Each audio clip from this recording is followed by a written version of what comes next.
Welcome to the Estates Made Simple podcast with Jenna Carvello and Gordon Vanderleek. We are on a mission to simplify the world of estate administration, helping executors gain the knowledge required to manage an estate. Please note, the following is for informational purposes only and is not to be considered legal, tax, or financial advice. We recommend you seek individualized advice for your unique situation with qualified professionals. So we've discussed in past episodes the requirement to insure properties, all assets of the deceased, really, businesses, jewelry, paintings, properties. But today we really want to focus on vacant properties. Primarily, once the deceased passes away, their house, if they were living alone, is no longer occupied. And that creates additional risk for the insurance companies as well as for you as the executor. So we're going to talk about some considerations when dealing with insurance companies and really focusing on, making sure that what you are managing has insurance in the event of a loss. So insuring a vacant property is actually quite risky, and it's also very difficult to get insurance if the deceased did not have any, prior to death. So Gordon, let's dive in, talk about some first steps that you would take if you were helping the executor through this. Yeah, and it was a good reminder in the preparation for this session to say this is something that it's kind of a practical matter, but it has legal implications, certainly, that if you don't have that insurance in place or you don't do the due diligence, there could be some risk for the executor, because if there's a loss, the beneficiaries are going to ask, well, why didn't you look into this? Why didn't you ask the question? So I guess the message from, for this session for executors and administrators would be, you need to ask the question, is all the property insured? And particularly if there's real estate involved, a home, we have a scenario where if the person was living at home, well, now it's vacant, right? So this would be assuming there isn't a surviving spouse who continues to reside. It would be if they were widowed and have passed away, or the property is vacant, you cannot assume that, well, of course, the insurance company is going to continue the coverage. So there is the possibility of getting a vacancy permit. So the insurance companies, there are very specific rules, and I think in general, they don't like to insure vacant properties. Executors need to know that's a big red flag for the insurance company, right? If you say, oh, the property's vacant, they don't like to hear that, right? They assume that when they insure it, that somebody is living there. Why? Because a person living as we live in our own homes, you're going to take the normal precautions to keep it safe, right? Making sure there's just some work required to make sure that accidents don't happen, that suddenly, taps are not left on and there's a flood, or if there's an overflow of the toilet, that it's remedied right away and it just doesn't keep going, those sorts of things, or that, the doors are locked at night. If there's a vacant property, there's probably an increased risk of theft. If somebody with poor intentions is seeing that, well, it doesn't look like anybody's living in there, well, that's there may be a crime of opportunity. Well, let me just see if there's a nice flat screen TV or some expensive jewelry I can take, right? And I'm going to break in because no one's there to catch me, right? Is the alarm system being activated? Is it turned on? All those sorts of things. If you think about it, it sort of makes sense why the insurance company want to make sure that they'll insure a property, but on the assumption somebody's living there. So on death, of course, it creates that problem. So point number one would be, you have to investigate, where are the insurance policies? As an interesting aside, if you are writing your little note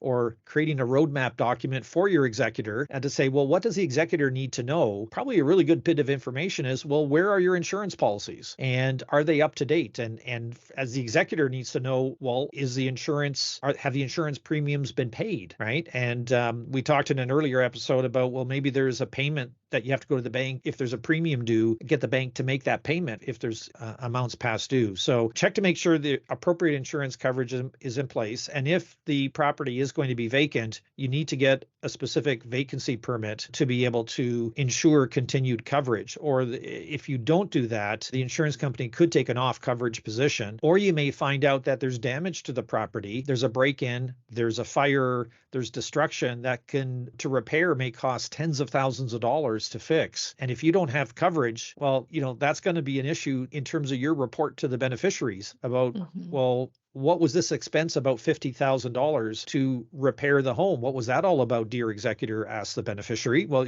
oh yeah, sorry, I had to spend that money because I forgot to check if the insurance, and the insurance didn't coverage because it didn't get paid and I forgot to check. That's not a conversation you want with beneficiaries, right? Then now suddenly there's some personal exposure, and maybe you're putting that $50,000 back into the estate to make the beneficiaries whole, and now that's a personal liability that we want to protect against. So you may have to make arrangements for somebody to come and maybe temporarily live in the property. I know I've seen it before that, if a parent passes away, maybe a kid will temporarily reside in the home just so that there's somebody there so we can maintain insurance coverage. Or maybe there's, a family member is in town looking for a place or can live in there temporarily, maybe while going to school, and they can live in the home while it gets ready for sale, and everything can be safe and secure on there. So you definitely need to ask questions. You need to do those investigations, and I would suggest that has to happen immediately. You would want to do some immediate inquiries about, is the insurance in place? So hopefully the deceased person has left good notes about who the insurance broker is and who you have to call. It may take some investigation to find that out, but I think you want to do that at the early stages, just to make in case of a more catastrophic situation, such as there's a theft, there's flooding, there's the house is on fire, there's damage from fire or other issues, there's hail damage, those sorts of things. And again, that applies, as you said in the opening, globally to all property, but I think some unique rules in place from an insurance perspective as it relates to our homes or rental properties, those any vacation properties, any real estate you want to make sure has adequate coverage. Right. And so executors, as you mentioned, need to get typically a vacancy permit, and sometimes there's time restrictions to get that permit in place. So, as an executor, do that right away and don't try to pretend the deceased is still alive. I've seen that in previous cases where an executor just,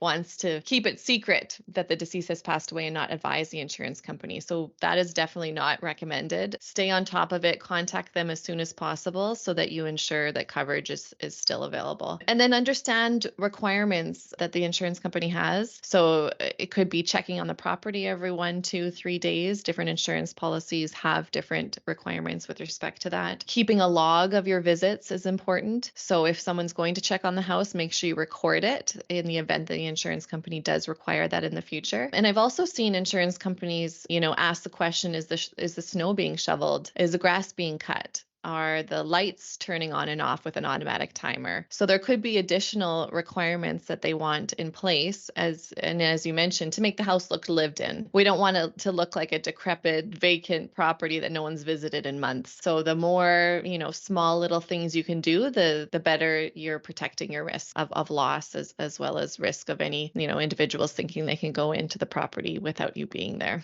Yeah.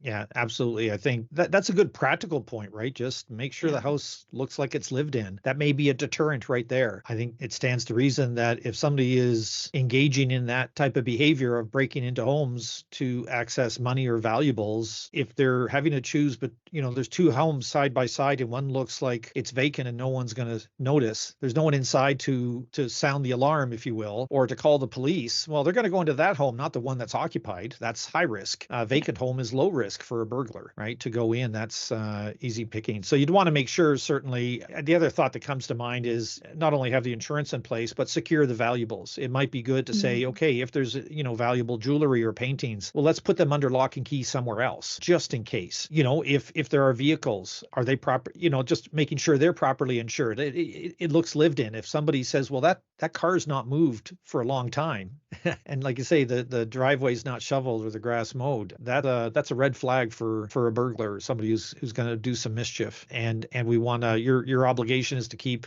as the executors, to keep the property secure, and you're answerable to the beneficiaries on the steps that you took. So written record of that is really important. That's a great point as well, because you might not think of that, right? Yeah. Certainly the insurance company will do that, but keeping good records of the decisions you've made and how you've implemented it. Or if you're not sure, you certainly have to ask the question or get some advice. Well, what seems to be appropriate, right? What would you recommend? And if you're following the rules of the insurance company, that's a good standard. If it's good enough for the insurance company, you could argue that's an appropriate standard at a minimum. You may want to go beyond that to do additional things to make sure that the property is safe. Check, is there an alarm system? What if the alarm is paid on a monthly basis, and now the account is frozen, as we talked about in an earlier episode, and that payment's not being made. Well, can we make arrangements to maintain the alarm system so there's some protection for the property that's there? I think to your earlier point, I think the other thought to reinforce here would be, for many people, their home is their major asset, right? If you're looking at that's could be a significant part of the estate. So if you make a mistake on that important asset, which is I think why we want to focus on it. I mean, your car may be valuable, but if you think of a family wealth, it's often tied up in the equity in a home. Well, if that home burns down without insurance coverage, that's a big deal, right? That's a big problem. And we want to make sure we avoid any of those problems with some due diligence and some inquiry. So I think that's the point of this podcast is just don't make an assumption, right? You got to make sure the coverage is there and that the vacancy rules may not make sense. They go, well, what difference does it make? Grandma's not been in her home for a long time. She's been in a nursing home and the home has been vacant, right? Just because the deceased person didn't deal with it doesn't mean the executor doesn't have to deal with it, right? You can't make that assumption that, I just won't tell the insurance company. They won't know any better. Well, if they're going to inquire and they could take an off coverage position, right? So we want to make sure that's all up to date and in good order. Well, I hope our listeners got some value out of today's discussion. For all the executors listening, please be sure to keep your insurance up to date and those extra policies in place. And for any burglars listening, do not go into estate homes. They are being watched very carefully. Because all our listeners are getting all this advice so that, those are not the homes to go into. It's not That's right. For the listeners of Estates Made Simple. So additional protection. Well, great. Thank you everyone for listening. We'll see you next time. Take care.